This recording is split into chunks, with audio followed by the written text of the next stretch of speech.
There's some studies on exercise that are pretty profound. And I found this one really interesting. They put kind of a yardstick to it. With regard to colon cancer, the benefit of exercise was much greater than that of accompanying adjunctive chemotherapy.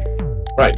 And breast cancer, what is it? It was Physical Activity and Outcomes in Early Breast Cancer reported that women who exercised 4 to 5 hours weekly had marked reductions in breast cancer recurrence.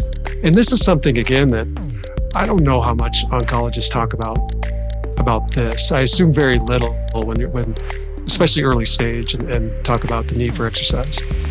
Yeah, very early on they don't. There's a fascinating, now I will tell you in a minute, I'll tell you about Mendelian randomization and all of these things. Now that the problem with Mendelian randomization is picking genes that predict exercise. It's like picking genes that predict who's going to drink coffee and who isn't. It's really hard to know for sure how that really encompasses behavior that may not be genetic, right? Yeah, but that's what they do. And I'll tell you about that in a minute. But the exercise has been something Melinda Irwin at our group at Yale has been very much in the forefront. We know from the earliest studies from Harvard that women who exercise have better outcomes with breast cancer. And what's interesting is if you look at colon, breast, and prostate, you find a little difference. You find that, consistent exercise in women reduces recurrence. And it can be both aerobic and non-aerobic exercise.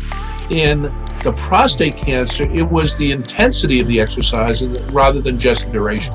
So the more active and the more calories burned per hour, whatever, in the calculations. And that was better. That had a better outcome.